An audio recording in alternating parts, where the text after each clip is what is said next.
in the right place, but unfortunately, that's not what happens because already there's some Michael Bennett truthers out there, and that's a classic thing. I can call some of them, but Pete Carroll, he read from a prepared statement that he also tweeted, and there was something that he said in there that really struck me.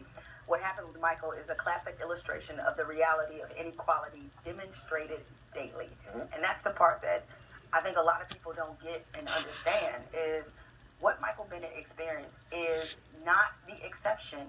It is the rule in so many different regards. And lucky for him, as he even said himself, that this could have turned into an extremely tragic incident with, ironically, somebody who has taken up this fight from Colin Kaepernick, who also tweeted his support and said that he stood with Michael Bennett in a tweet that he posted at some point today. There it is on the screen. And a lot of people have questioned Michael Bennett's motivations, Colin Kaepernick's motivations. This is what they're motivated by, and I just don't know how many different languages we need to say this in for people to understand and to take hold that this is real, and it's not just happening to Michael Bennett. Luckily for him, his name is Michael Bennett, because a lot of people wouldn't be hearing about this right now. His fame, notoriety, his platform is the equivalent of camera phones. You know, once these encounters started getting recorded and shared on the internet in recent years, many of us recognize that, think about all the times this has happened when it hasn't been caught on camera. So this is happening to Michael Bennett, we're talking about it, but this probably happened to some person of color, some African American, some Latino, some Muslim in the last few minutes somewhere in America. This is people's everyday experience. But you said what people don't get, you know, the feeling of disappointment is a direct result of your expectations. And even though we've seen this movie play out time and time again with different actors, it's still no less disappointing to see how certain people are prone to instinctively rush to legitimize, normalize, marginalize, minimize, trivialize, anything you can think of to discredit this experience. You know, because they say that the first step to solving a problem is admitting that you have one.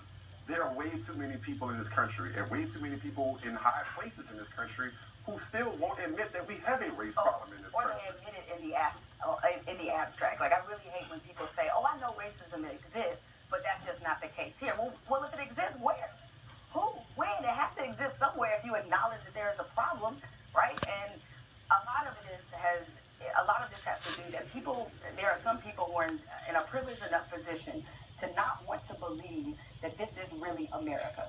They just don't want to believe it. They choose not to because if you believe that this is in America, then you have to believe and think about and really sit down and reflect, what does this say about me that I take a part and I gain advantages from this very system? See, well, I'm glad you said system, because the one thing in Michael Bennett's tweet this morning is a very eloquent letter I took exception to was when he said the system failed me. Because as you know, I know, and most of us know, a system cannot fail those it was not designed to protect in the first place. And part of the system is continuing to perpetuate the idea of African American man as threats.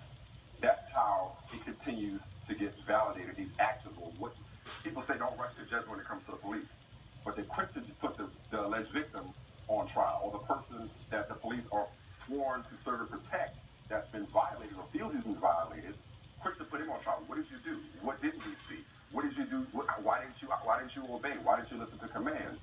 So for me, it's the same conversation going around in circles over and over again, and it's just disheartening to see the reaction to it. And it shouldn't matter that he is Michael Bennett. That's the point. It shouldn't matter how much money you have, how you dress, and that was probably he put it.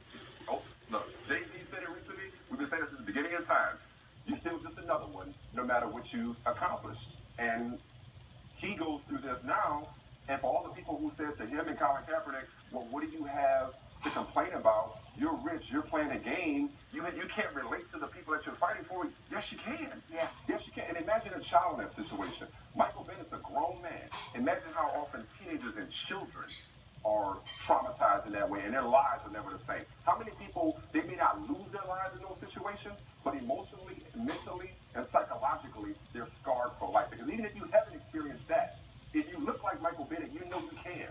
You know you can be next, even if you haven't. Experiencing that fear in your day-to-day life, that's not what this is supposed to be about. We can go on and on. on, and yet people are going to find ways to discredit we'll discuss everything. this again, I'm sure, this issue. Bust that Dolphin postponer.